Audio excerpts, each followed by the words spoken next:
Este provavelmente vai ser o vídeo mais vlogueiro do meu canal, onde eu vou comentar atualidades. Vocês vejam só como que Klaus é um cara muito atual, que segue as tendências, que tá aí acompanhando tudo que está acontecendo, está sempre observando ao seu redor, está antenado. Estou tão atualizado que eu vou falar de uma coisa que aconteceu na semana passada e todo mundo já falou e já tá em outro, né, já tá falando de outra coisa, e eu agora vou começar a falar sobre isso, porque eu não tive tempo para comentar antes. Há alguns dias veio aí Roger Waters, sim, essa é a pronúncia inglesa, e segundo a direita brasileira, Roger Waters passou vergonha, ele foi vaiado, ele ficou absolutamente constrangido em seu show, porque ele fez uma propaganda anti-Bolsonaro e o povo não gostou, porque o povo está com Bolsonaro, todo mundo no Brasil vai votar em Bolsonaro, o Brasil é Bolsonaro, B17. Com licença, por favor, obrigado. Não tem um maldito puto neste país de 8 milhões de quilômetros quadrados que não vá votar em Bolsonaro. Então é óbvio que as 40 e poucas mil pessoas que estavam lá no estádio, todas elas ao mesmo tempo, em uníssono, concomitantemente, vaiaram Roger Waters.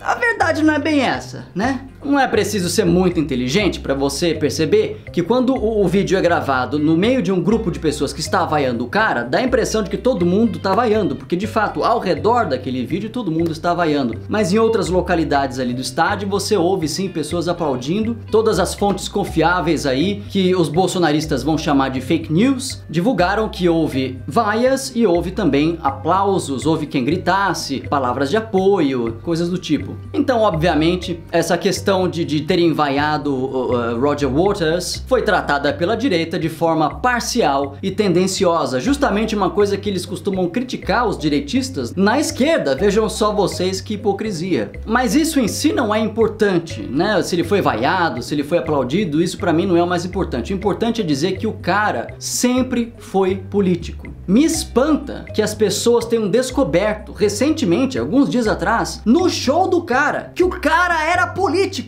Onde já se viu Roger Waters fazer uma propaganda política em seu show? Meu amigo, isso não é nenhuma novidade. O cara, se você analisar a carreira do cara, não só a carreira solo, desde a época em que ele estava no Pink Floyd, ele é extremamente politizado. Entenda, Roger Waters passou por uma experiência pela qual eu não passei e você também não. Ele nasceu e cresceu durante o pós-guerra. Assim como várias pessoas daquela geração, vários músicos ingleses que eu particularmente admiro pra caramba, Roger Waters brincava na sua infância nos escombros de prédios que foram bombardeados pela Luftwaffe alemã, ou seja, cidades como Londres, a capital, Liverpool, Manchester, Leeds, Birmingham e outras grandes e importantes cidades no Reino Unido, na Inglaterra especificamente, foram atacadas pelos nazistas e praticamente destruídas. Então o cara viveu nessa época de escassez, de fome, né, de pobreza generalizada, de uma época de reconstrução, de muita tristeza. Você se coloque no lugar da pessoa, como que seria a sua vida se tudo que você tem fosse tirado de você por causa de uma guerra? Então Roger, como muitos outros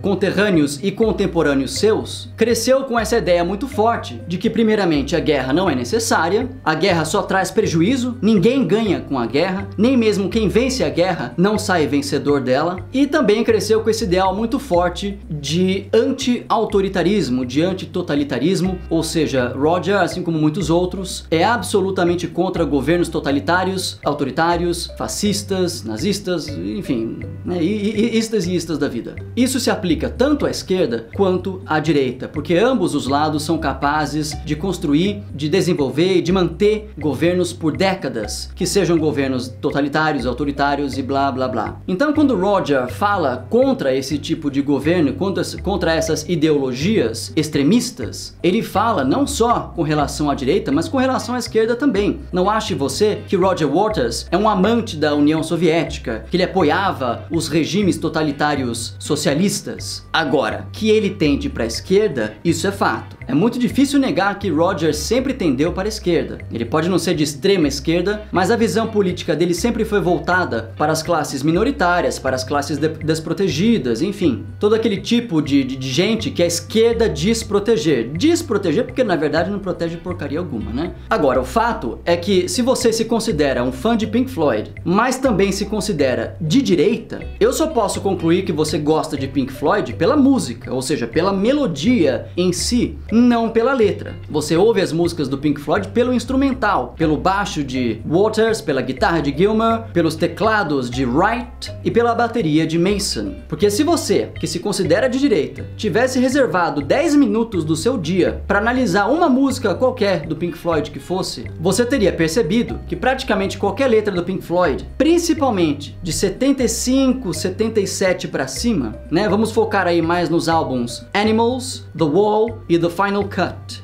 Os 3 últimos álbuns com o Roger. Se você tivesse analisado essas músicas, você teria visto que qualquer música ali tende para a esquerda. Algumas são ali, se você for fazer uma análise mais minuciosa, centro-esquerda, nenhuma ali tende para a direita. Por quê? Porque foram escritas por Roger. Existe essa grande polêmica entre os fãs de Pink Floyd, né? Pink Floyd era Gilmour, não, Pink Floyd era Waters. E apesar de achar que Pink Floyd não teria sido Pink Floyd sem cada um dos seus membros, incluindo Syd Barrett, que eu adoro, né, no início ali da banda, eu tendo mais para esse grupo aí que diz que Pink Floyd era Waters. Se você tira Waters da banda, como de fato aconteceu, né, depois de 83 ele saiu, você percebe que o Pink Floyd ficou completamente descaracterizado. O Pink Floyd, liderado por David Gilmour, não é o Pink Floyd que a gente conhece e curte de fato. Nada contra Gilmour, eu acho ele um cara bacana, um excelente guitarrista, um exímio músico, compositor também. Você pode ver neste vídeo aqui que eu tenho uma guitarra Fender igual a dele, não exatamente igual, mas enfim, muito parecida, né? Para prestar uma homenagem até. Mas se você for analisar a carreira do Pink Floyd, realmente as composições eram composições de Waters, né? Gilmour compôs muito pouco para a banda e as músicas principais do grupo, as músicas que você conhece e curte, são músicas do Roger e não do David.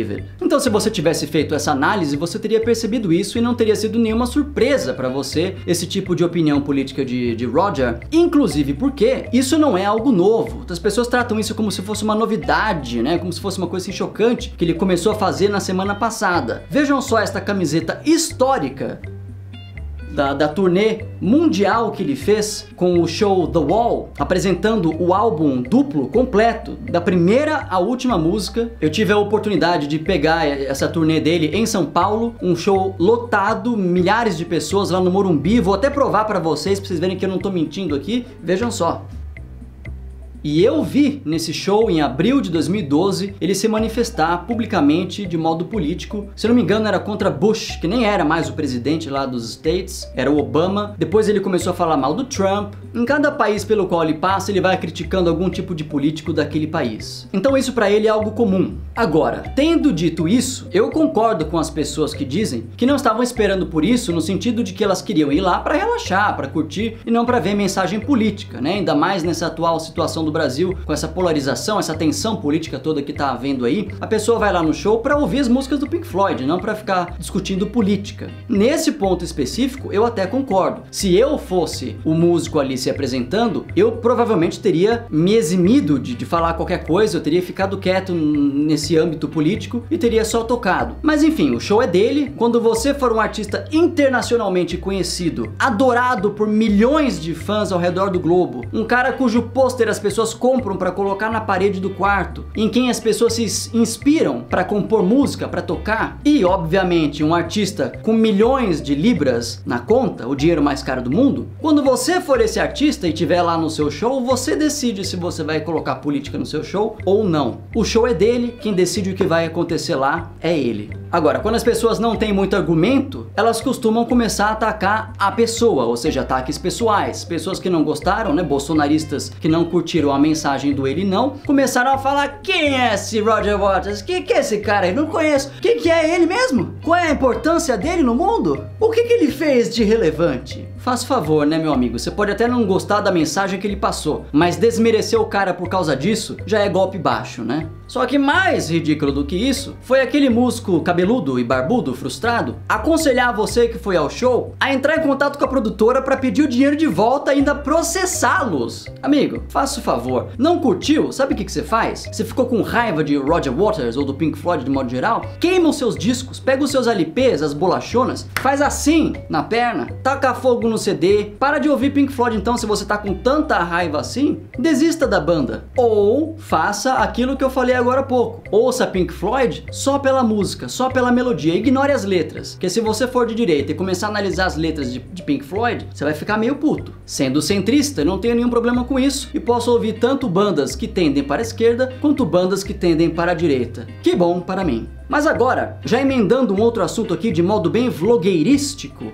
vamos falar um pouco daquela polarização sobre a qual eu já falei em outros vídeos aqui. Eu tenho lido e ouvido por aí nas últimas semanas, nos últimos meses na verdade, né? Mas isso está se intensificando agora no segundo turno. Cada absurdo dos dois lados. E eu como centrista não vou ficar quieto, eu vou ter que falar sobre isso. Porque é uma coisa assim que chega a ser cômica. Ao mesmo tempo que é triste, se você for analisar quanto que as pessoas conseguem mentir sem ficar com a consciência pesada, e também se você for pensar num tipo de coisa absurda na qual as pessoas acreditam, que é algo que eu considero particularmente triste, mas eu dou risada, porque é uma coisa ridícula. Eu vou começar aqui dando um exemplo da esquerda, você aí que está me vendo, que tende para a esquerda e não vai votar em Bolsonaro, principalmente se você for uma mulher, negro, gay, bi, trans ou qualquer outro grupo considerado minoritário. Se você for um índio, se você estiver me vendo aí e for um índio, qualquer grupo minoritário, tome cuidado com o que você fala com relação a um possível governo Bolsonaro que tem grandes chances de se concretizar. Só que a esquerda tá tão desesperada para atacar Bolsonaro que estão inventando coisas que mesmo eu que sou contra o cara, e já falei aqui os meus motivos neste vídeo aqui, se você não viu, veja, até eu que sou contra o cara sou obrigado a falar alguma coisa, porque estão falando absurdos. Mulheres falando que se Bolsonaro for eleito, o estupro vai quintuplicar, todas as mulheres vão ser estupradas por aí na rua. Negros falando que se Bolsonaro for eleito, o racismo vai aumentar 200%. Gays, principalmente, gays, bis, trans, né? Toda essa turma da LGBTQI, toda a turma do LGBTQI+, porque caso a gente tenha esquecido alguém, fica lá no mais, né? Tipo assim, a gente não esqueceu você, tá lá no mais. Você está incluído ali. Essa turma tá falando coisas absurdas, de que se Bolsonaro for eleito, nós vamos voltar para a maravilhosa idade das trevas em que o cristianismo dominou a Europa e pacificamente queimava pessoas vivas nas fogueiras em praça pública. Gente, se Bolsonaro for eleito, a gente não vai voltar para a Idade Média. As pessoas não vão começar a ser assassinadas em plena luz do dia no meio de uma rua, porque são contra, né, o governo, porque são de uma opinião diferente, são de esquerda, ou sei lá o quê. Não vamos confundir as coisas. O cara é autoritário? É. Típico de militar, nenhuma surpresa aí. O cara é machista? Aparentemente sim, não conheço ele pessoalmente para poder falar. Ele pode ser racista e homofóbico? Pode ser, também não conheço pessoalmente para poder afirmar isso categoricamente. Mas não tem como isso se refletir de uma maneira tão generalizada num possível governo dele da forma como vocês estão falando. Gays falando que estão com medo de sair na rua porque Bolsonaro vai ganhar. Meu, você não pode deixar o medo te consumir.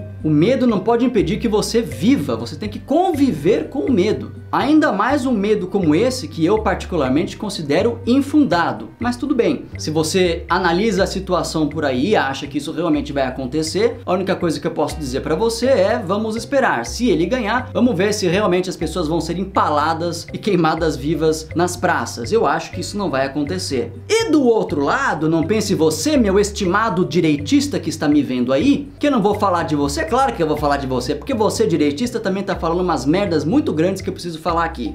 Uma das coisas que a esquerda fala, se Bolsonaro ganhar, ele vai instituir uma ditadura, né? A Kéfera falou isso naquele vídeo exagerado, eu achei que foi um exagero. PC Siqueira também fez um vídeo exagerado, apesar de que o dele foi um pouco menos, tem um fundo de verdade ali, mas ele também exagerou um pouquinho sim. Então você vê aí esse pessoal falando do possível governo de Bolsonaro como uma ditadura. Se Bolsonaro ganhar, ele vai fazer a ditadura voltar, vamos regredir no tempo, vamos voltar à época em que os militares mandavam, a gente vai ter censura, vai ter tortura no governo de Bolsonaro, blá blá blá blá. Você aí de direita acha isso um absurdo, não acha? Você pensa assim, pô, esse pessoal de esquerda tá viajando na maionese, onde que eles viram isso? De onde eles tiraram essa ideia de que Bolsonaro vai instituir uma nova ditadura? É um absurdo isso, não é? Então, mas você que é de direita diz exatamente a mesma coisa. Só que você fala que o governo do PT, não o Haddad é só fantoche. O PT, se o PT voltar ao poder, você diz que o PT vai instituir uma nova ditadura. Só que é a ditadura do proletariado, uma ditadura de esquerda, autoritária, totalitária, com base nos ideais socialistas, com o objetivo de atingir o comunismo e não sei o que, a nossa bandeira jamais será vermelha. Saia do Brasil, seu comunista! Petralha! Vai pra Cuba! A mamata vai acabar, seus petistas! Não vai ter mais lei Rouanet! Que mais que o pessoal de direita fala? Acho que é isso, né? Os bordões de direita são esses, né?